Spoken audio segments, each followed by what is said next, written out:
In this video, I will review the problems that were presented as examples in the reading summary so that you can check your work.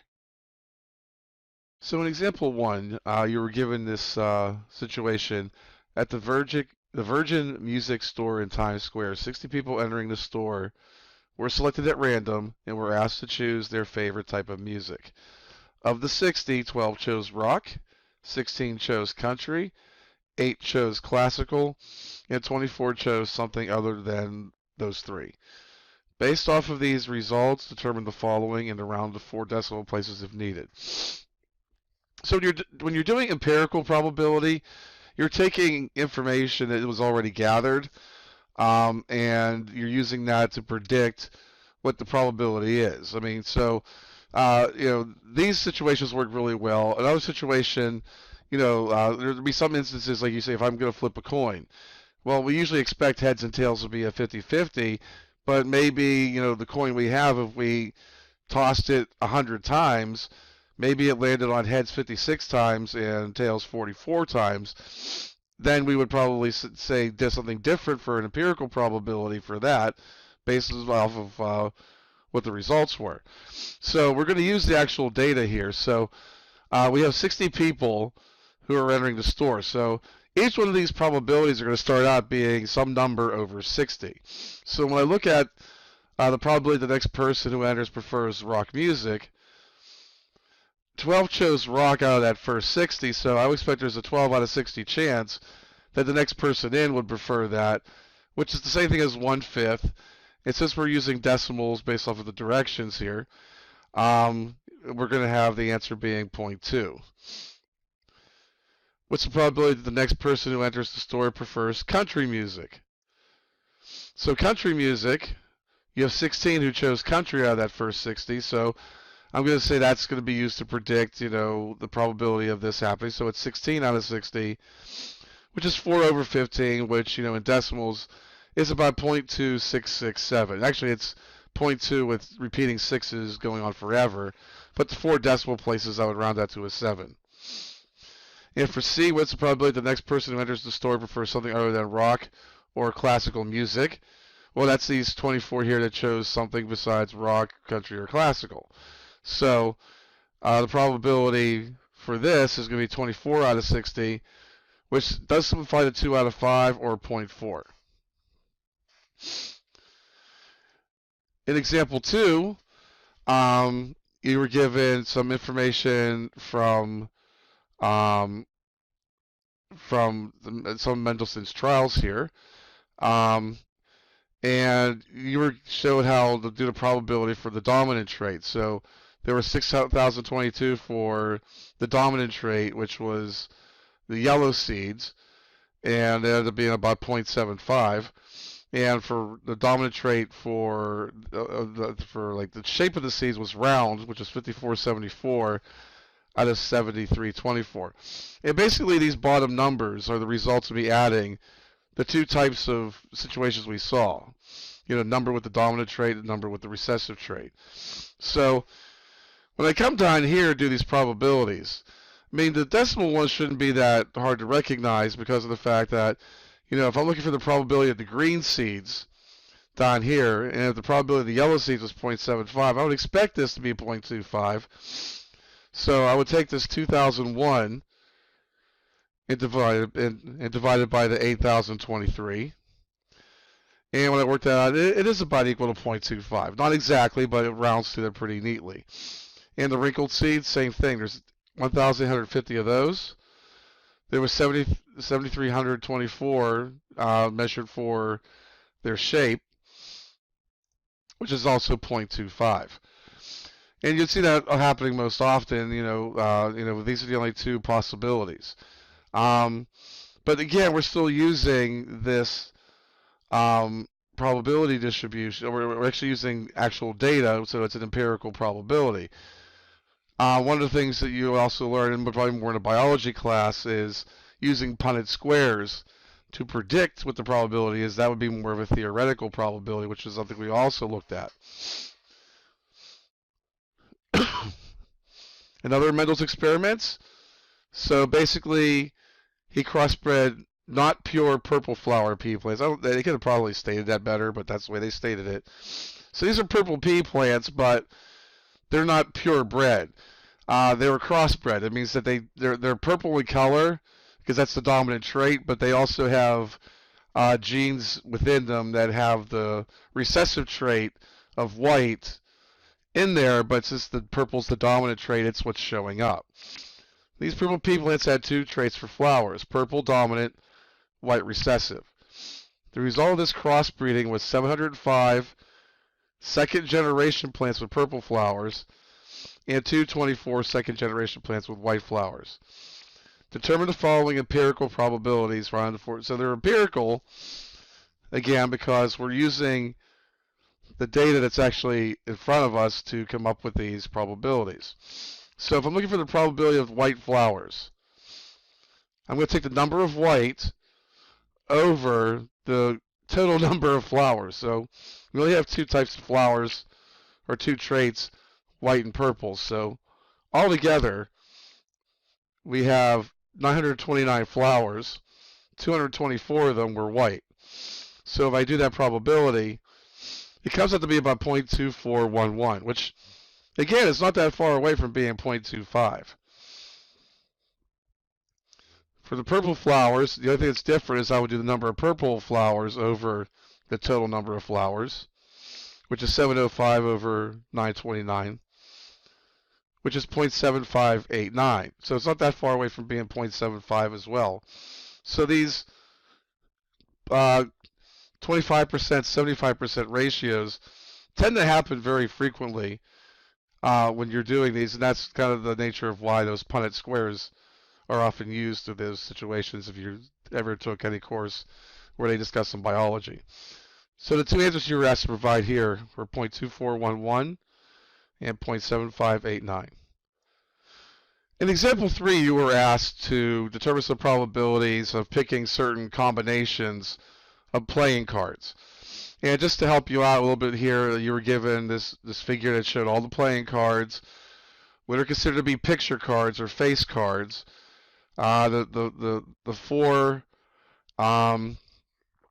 suits, so you know what they are. You can see that, you know, two suits are red, the hearts and diamonds. Two suits are black. You know, so some of this might be stuff that you're familiar with because you play with playing cards. Every once in a while, I do get a student or two that doesn't. So, but there are 52 cards in this deck, which is why you see this bottom number being 52. So each one of these cases, if I'm going to pick one card out of this deck, now we're assuming it's being random. We're not looking at the deck of cards in any way. We don't know what we're pulling out of there. So it's a truly random selection. What's the probability that a selected card is a heart? Well, there's 13 cards up here that are hearts.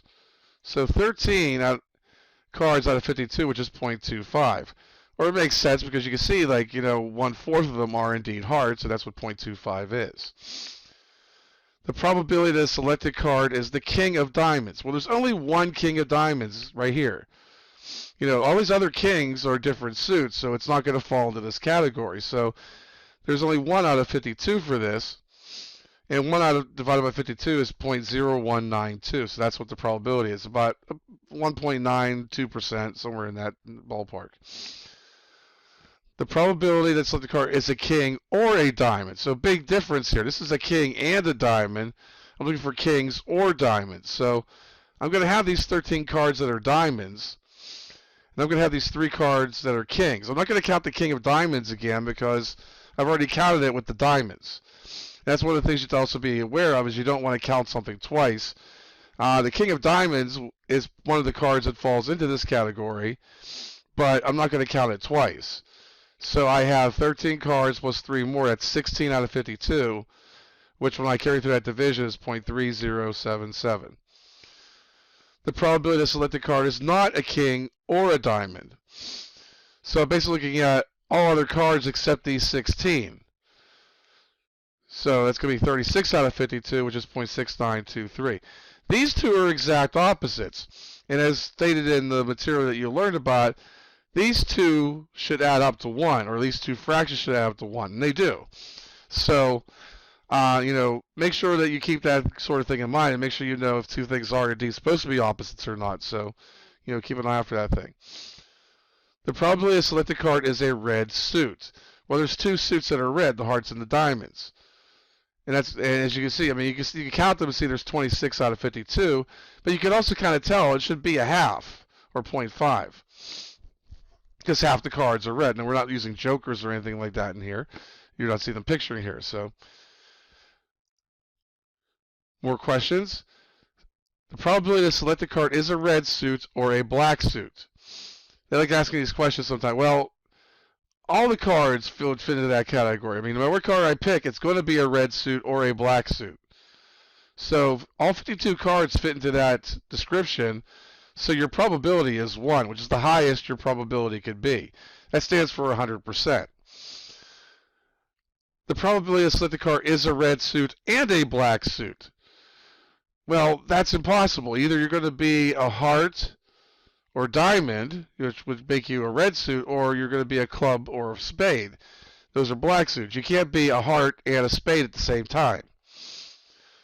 Or, a heart or any other, suit at all. So you certainly can't have it having a red suit and a black suit at the same time. So there's no cards that'll fit into this, which means your probability is 0, which is the lowest any probability can be. What's the probability that a selected card is an ace or a black suit? Well, we have 26 cards that are black suits. Now, 2 of them are already aces, but they're already being counted when I count the black suits. There are 2 other aces that I can count because they would fit into this category, being an ace or a black suit. So there's 28 out of 52, which when I carry through that division is 0.5385. The probability of selected card is a face card or a red suit. A face card, I think, is a picture card. So basically your face cards, you have 12. These 12 cards here are face cards or picture cards. For a red suit, though. So I'm not going to count these 3 here and these 3 here because they're all in black. So basically here, I have 6 cards that are face cards and also a red suit. So 6 out of 52, which would be 0.1154. Selected card is a face value between 3 and 9 inclusive, which means I'm also including 3 and 9. So look at this bottom here. I have 1, 2, 3, 4, 5, 6, 7 cards that run from 3 to 9. That's just for the spades. I have 3 other suits. So in total, I'm going to have 3 times 4. No, it's like that. 7 times 4 cards that are between 3 and 9 inclusive. So that's 28 out of 52, which is 0.5385. Same probability as this. They're just different cards we're looking at. The probability of selected card is a face value between 3 and 9 inclusive, or is a spade. So I'm going to have, these 28 cards in here. Some of them are already spades to begin with. So I'm just going to now count the spades I didn't count before. So these 2 here and these 4 here. So I'm going to be adding 6 onto this 28 to get 34 out of 52, which is 0.6538. For example 5, you're given this Wheel of Fortune. If you look, it does have 12 spaces on the wheel with no repeats. So when you're asked these probabilities, it's going to probably be start out with some number over 12, which you might be able to reduce, but you are asked to round the probabilities 4 decimal places when needed. So, the first one says spinning, lose a turn, or bankrupt. Well, those are only 2 spots that are on this wheel, so 2 out of the 12 would be one of those 2. So 2 out of 12, which is 1/6, which is 0.1667. Spinning a value greater than 900. Now, you're told that the surprise is a prize worth $5,000, so automatically we know this is worth more than 900, so that's 1, 2, 3, and that looks like it's it. So 3 out of the 12, which is 1/4 or 0.25, have a value greater than $900. Spending a value that's less than 1,000 and not being lose a turn or bankrupt. As you see, we saw the numbers that came up here for the previous one. So look at this. These are all the spaces that we're talking about. These are less than $1,000, and they don't include lose a turn or bankrupt. So I have 1, 2, 3, 4, 5, 6, 7 of them, 7 out of 12, which is 0.5833, which gives me 0.5833 as the probability there. Lastly, the probability of not landing on a space with a specific dollar amount. So anything that had a specific dollar amount, we're not including here. So surprise, lose a turn, and bankrupt are 3 spaces out of that 12, which is still 0.25. And that is the end of this video. If you have any further questions, please make sure to reach out and ask me about it. Until next time, have a good day.